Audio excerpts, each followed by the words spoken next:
Okay, good evening. Welcome to this week's Parsha, Parsha's Balak. If you're listening online, then please email me at j.golker@gmail.com. I'll send you the handout. So a few very interesting offerings this evening.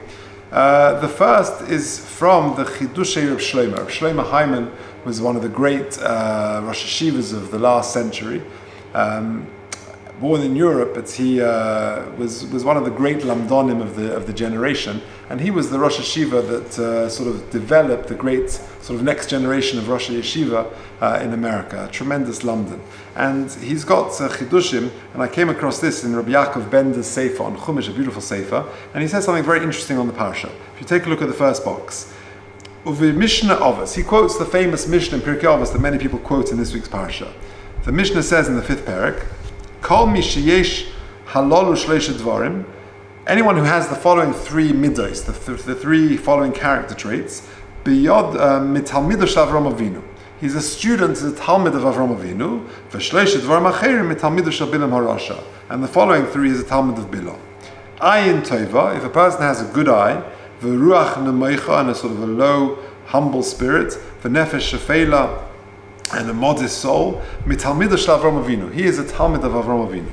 Ayin ra, but if he has a negative eye, v'ruach gevaya, and a haughty spirit, v'nefesh rechava, and an arrogant soul, mitalmido shel Bilam harasha, he is a Talmud of Bilam.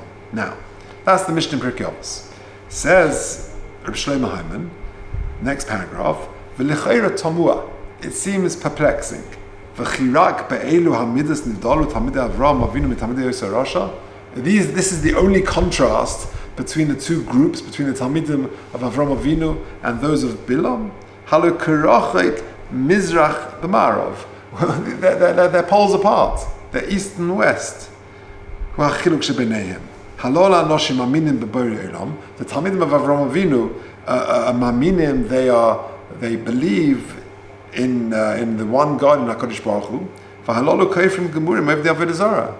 Talmid of Bilam are idol worshippers. In his chalk and cheese, how can you even compare the two? Why are we highlighting these specific midas? This is the difference. There seems to be no commonality between them whatsoever. Ella, next paragraph. Zois bikshu Chazal levai b'maimazeh. This is what Chazal were intending. Bameh yofeh koicham shel Talmidei Avram. What was the strength of character, the personality of the Talmidim of Avram Avinu? She'af b'dar shel avodah zarah, that even though they were living in a generation of idolatry, she'hachoshech yichase haaretz, that darkness covered the land, nimshechu heim achrav liyos ma'aminim b'Hashem, they had the strength of character and the clarity to follow HaKadosh Baruch Hu. Lekach hizbiru she'hasibah lekachi. Therefore, the Mishnah tells us that the underpinning of that perspective was heyosim ba'alei midas tovos. They had good midas. And when a person is lacking the negias, the conflict of midas rois, of bad midas, then then inevitably the good is going to come out. And so too the reverse. And the students of Bilam, they were so contaminated. They were living in a generation of open miracles. They saw the 10 Makkahs. They saw Klal Yisrael bring the superpower of Mitzrayim to its knees and came out and survived 40 years in the Midbar. They witnessed all this. They saw the divine presence very, very present. And yet, they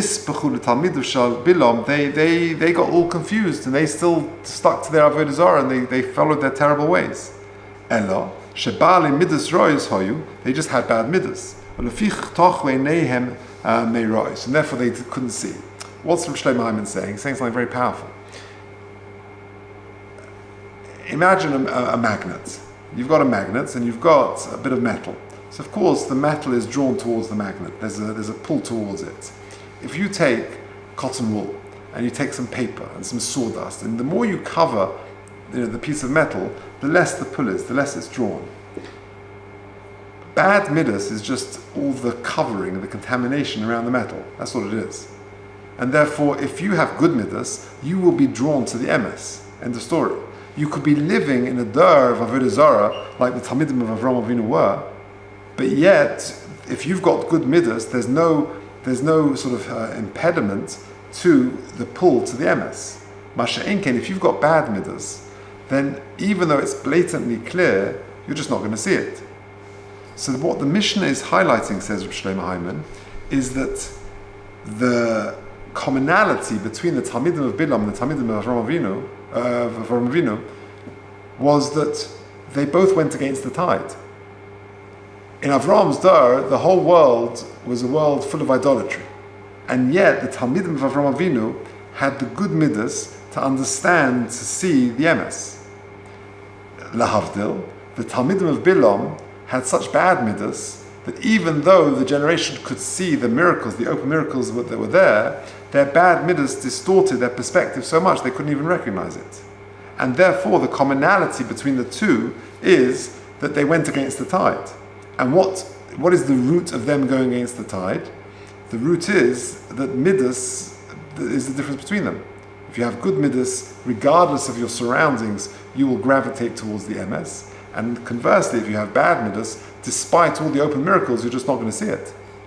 And Rabbi carries on and he says that it's appropriate for Shlomo Hyman to say this vart because he was a tremendous Bal Midas. Aside from being, like I said, a Gadol in Lomdus and an extraordinary Lamdan and a generation of extraordinary Lamdonim, he created Talmidim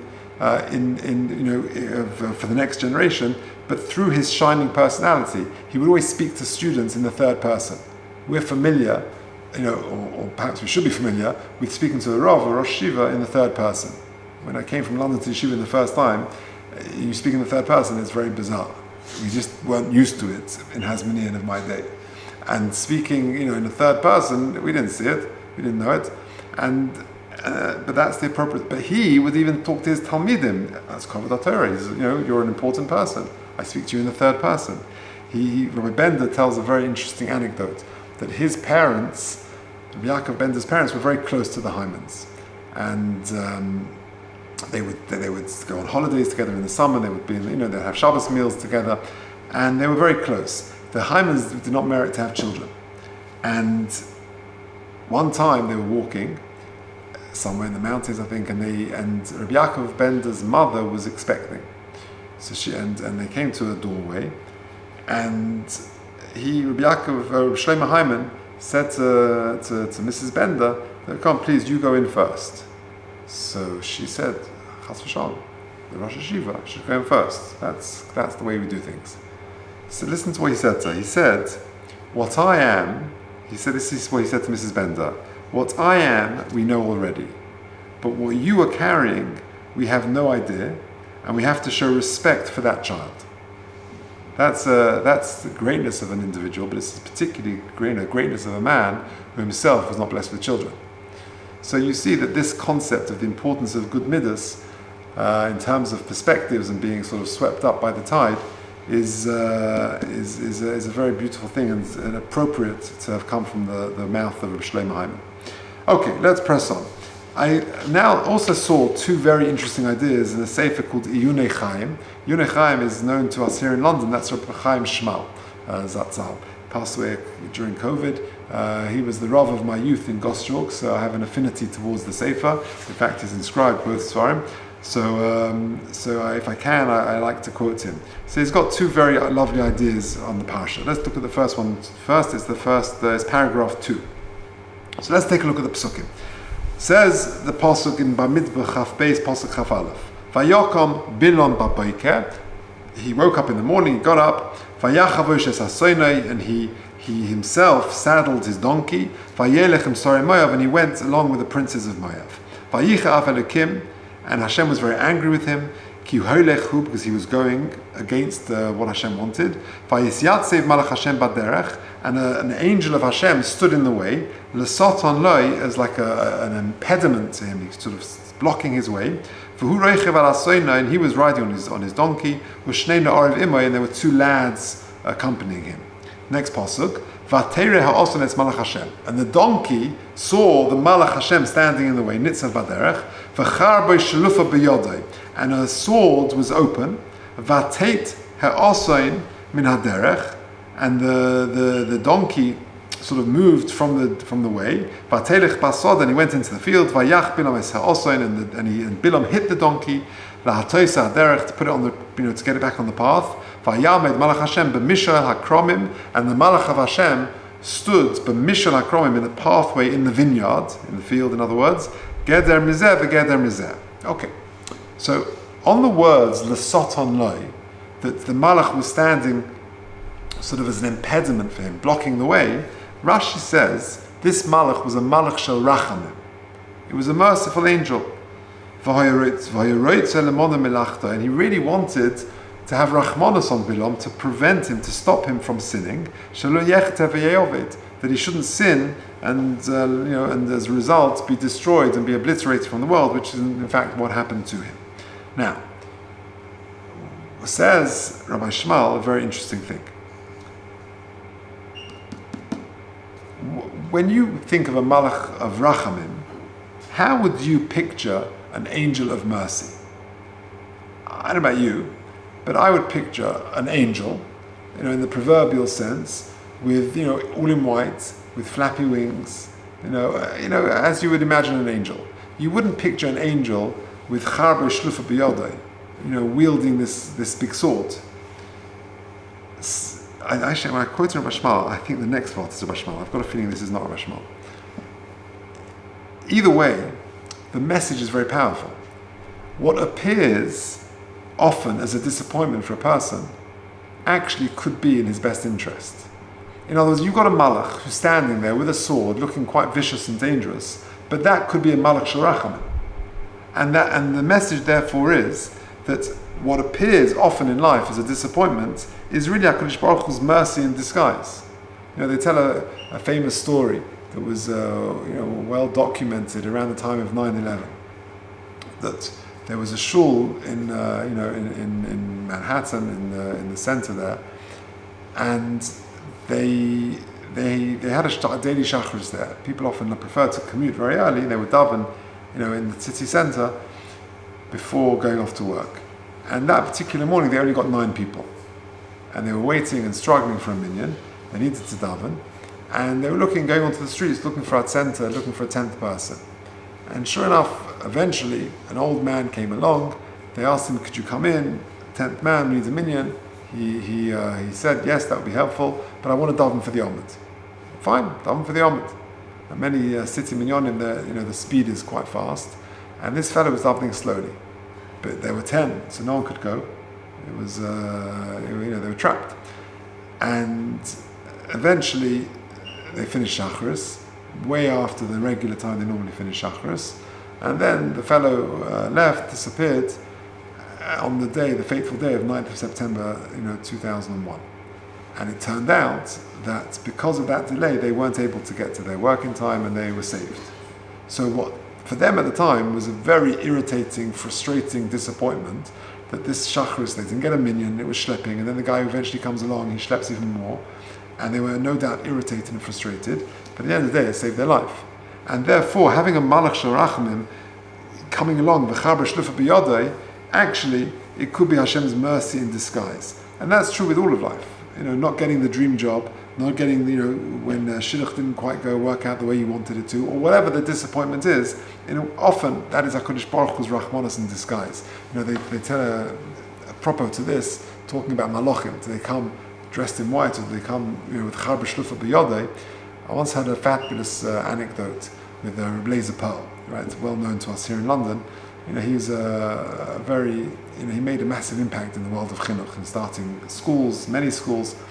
And his whole story, not for now, is a remarkable story, because he set up as a young businessman in Huntingdon, 45 minutes north of London. And the very young junior MP at the time was a fellow called John Major. And they became very friendly because he happened to be, he set up a warehouse in his constituency. And they became friends. And then John Major rose up through the ranks and eventually became the British Prime Minister. And that helped Laser Pearl no end in his efforts for chinuch in Anglo Jewry. And one time he was in 10 Downing Street. There was some sort of reception. And John Major was talking to Laser Pearl, and some other important dignitary came over. I think he was a lord. And they were talking, and John Major, the British Prime Minister, introduced Laser Pearl to this fellow. And he introduced Laser Pearl as someone who's made tremendous impact in the world of education. So this fellow looked at Laser Pearl, and he said to him, tell me, for you to have achieved what you've achieved, you must have encountered many hurdles. How did you overcome those hurdles? Interesting question. So Laser Pearl said that I'll tell you what happened. I did encounter brick walls the whole time. But I found that every time I encountered a hurdle, a brick wall that was in my way, the good Lord sent an angel and just picked me over the wall. So this English Lord looked at Laser Pearl and said to him, are you telling me you've seen angels? So Laser Pearl said, yeah, I've seen angels. So the fellow said, what do they look like?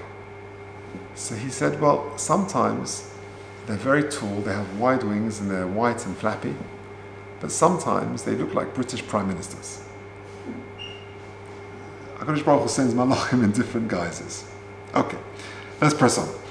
Path in the vineyard, paragraph 3. So the Pasuk says that the Malach was standing b'mishal hakromim in the pathway of the kerem of the vineyard, geder mizeh v'geder mizeh, stam geder shel avonim. Rashi says something which seems very innocuous. Stam geder shel avonim. What's Rashi adding? A geder mizeh v'geder mizeh, there was a wall on each side, and a stam geder shel avonim. Interestingly, the Targum Yonason, if you look at the top of the next page, is also very cryptic, because the Targum says, "V'kom malach Hashem beduchked bein kromo." Okay, the Malach Hashem stood in this tight spot in the middle of the pathway in the kerem, in the vineyard. Asar, a place to okim Yaakov v'Lavan oigar v'komo, a place where Yaakov and Esav oigar v'komo. What does that mean? Says the Iyunei Chaim. This is Rabbi Shmuel. V'tzorich levaer ma bo Rashi lahashmeinu b'zeh. What is Rashi telling us? That it's a geder mizeh, it's a gestam geder shel avonim.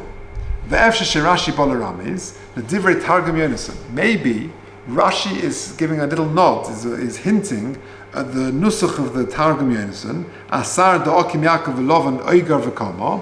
Rotzaloma, that means she Yaakov v'Lavan hekimu matseva, that Yaakov and Yaakov and Lavan, they established a matseva, a monument, v'gal avonim, and a pile of stones, they made a covenant between them, they weren't going to harm each other anymore. How did they do that? They made a gal shel avonim. V'achshav, and now, centuries later, Bo Bilam shehu mibnei bonav shel Lavan, who was a descendant of Lavan, lahora leIsrael, he came to do bad to the Jewish people. V'lav rashvus zakeinei, and to violate the oath of his great-great-grandfather Lavan. V'zeh remez chazok sheyachsan l'mekaymo. And this was a hint to Bilam, there's a stone here, don't violate the shvua of your great-grandfather Lavan. Omna, next paragraph. Sinas Bilam l'Yisrael ha'isa kol kach gedola. The hatred of Bilam to the Jewish people was so great, shelo som libo lezeh, he'd ignored it, for him shech ledarka, and he continued to curse the Jewish people. Omna, ksiv. The Pasuk says, Yad ha'edim tiyeh bo b'rishon l'hamisay. The Pasuk says that when someone commits a capital crime, who is the one who's going to be the hangman? Who's going to be the one who executes the sentence? It's Yad ha'edim tiyeh bo b'rishon. It's the witnesses who actually should do it as a preference. V'chein kar leBilam, and that's exactly what happened to Bilam. Shehelim einov me'avonim. He ignored the hint of the avonim, of the stone wall, to remind him of the avonim that his great-great-grandfather Lavan set up as a shvua not to attack the Jewish people, Yaakov and his descendants. Shemidu Yaakov and Lavan. Umeis kashenofim min hashamayim la'aretz. What happened to Bilam?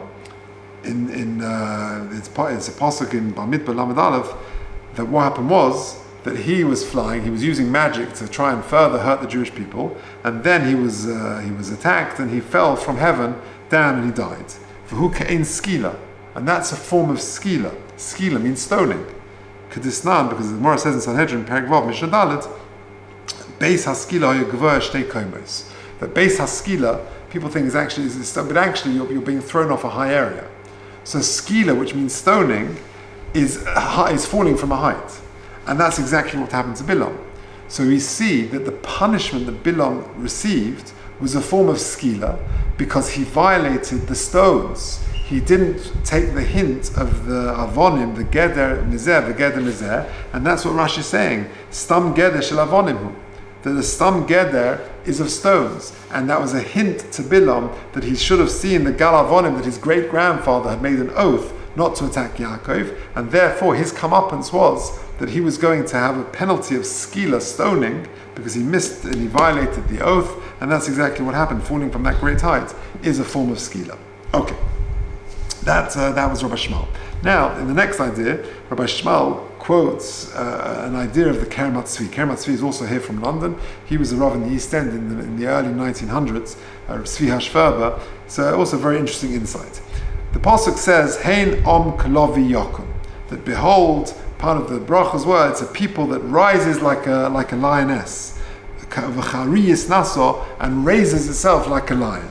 Says Rashi, "Hein am klovi yakum," a people, Klal Yisrael, they rise up like a lioness. Says Rashi, "Kashen oimdim," when they stand, mishenosom, when a Jew wakes up in the morning for Shacharis, Hein miskabrim kalovi, they wake up like a lion, v'chari, like a lion and a lioness, lachtoifes ha-mitzvahs, to grab. What are they grabbing? Grabbing mitzvahs. 3 examples that Rashi brings. Lilvesh talis, they put on their talis. Likre shema, they say shema, v'loniach tefillin.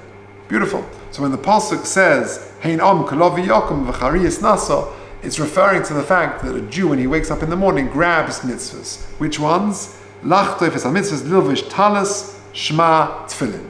Says Yunei Chaim, in the name of the, well, we'll see in a second, Rabim Tomar Divrei Rashi.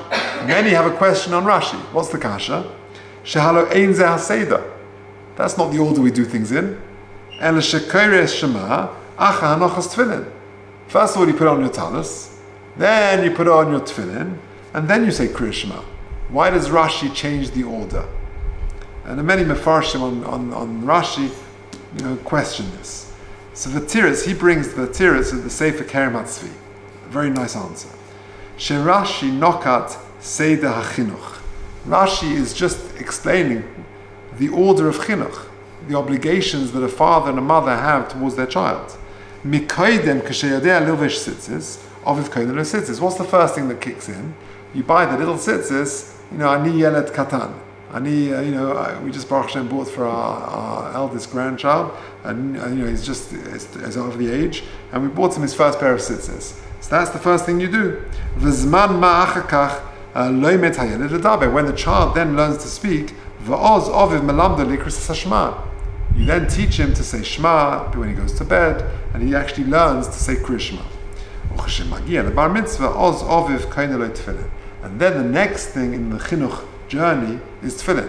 So Rashi is just quoting the order of things as they actually happen chronologically in terms of chinuch, not in terms of the daily seder. The first thing you do is tzitzis, and then you teach the child Shema, and then it comes to tefillin. Okay, final idea for this evening is a connection between the Seder and the Haftorah.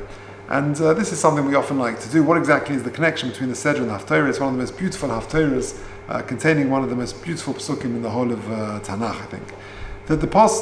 We mentioned earlier that Pirkei Avos refers to Talmidim of Bilam of having the bad character traits of Ayin Ra, Ruach Gvoya, and Nefesh Rechava. But one of the character traits referred to is Ayin Ra.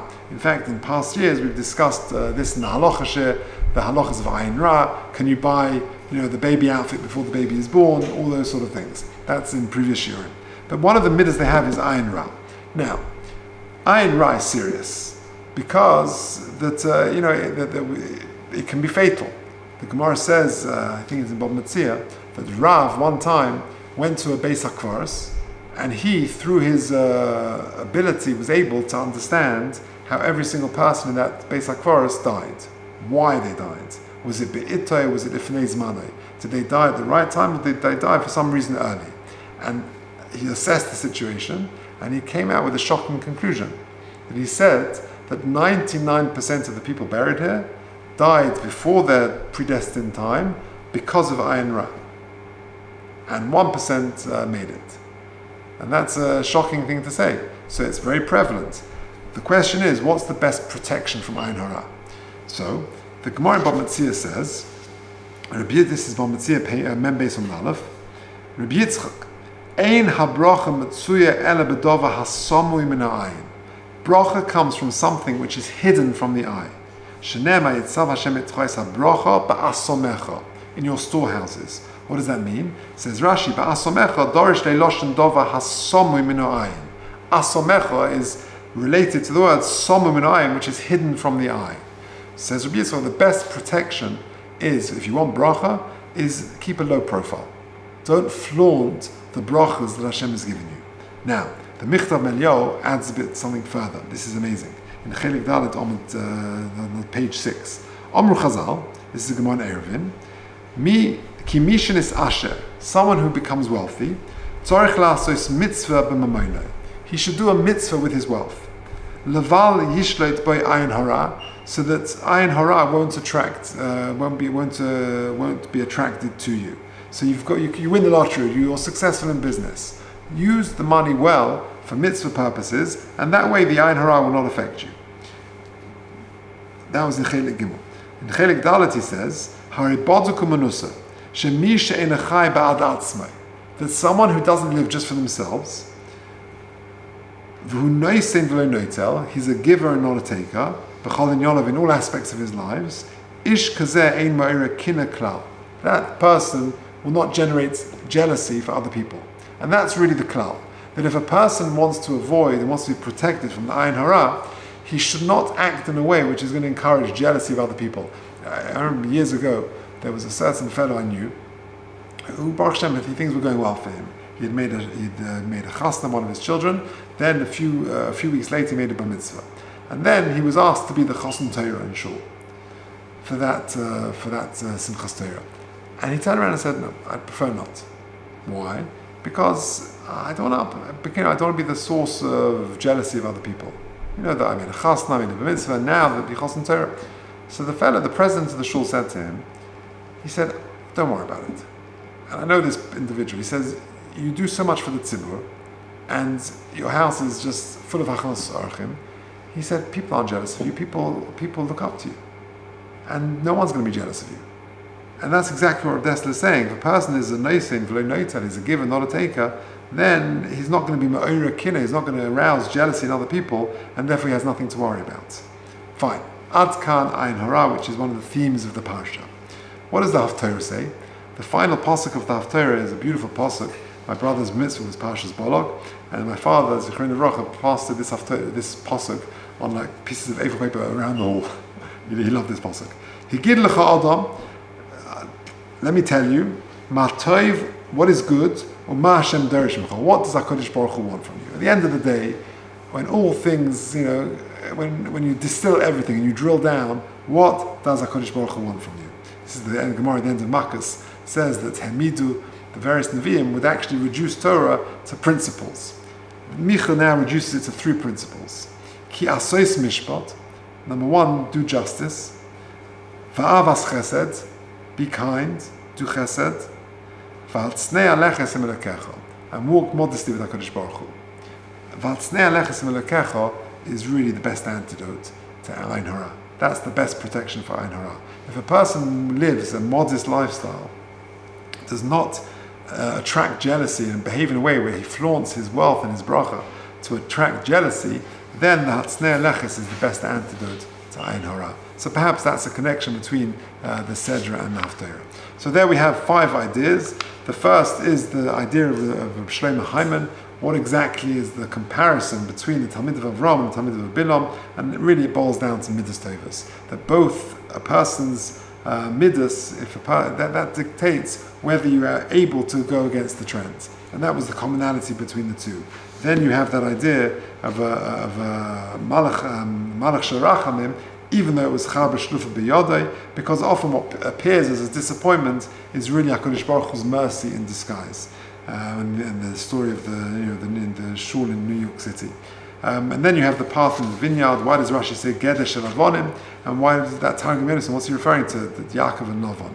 And perhaps the answer is that it's referring to the fact that Bilam violated the oath of his great-grandfather Lavan of the Gal Shel Avonim, and therefore he didn't take the hint, he didn't take the message, and his actual punishment was he's actually going to have to be he's going to actually have to be killed by way of Avonim, which is the skila that he actually faced. Then we had Henon Kolov Yokum V'Chariyis Naso. Rashi says the order seems strange. The order is that first of all he puts on talis, and then he says Shema, and then it's tefillin. We say that's not the order. First you do talis, then you say put on tefillin, then you say Shema.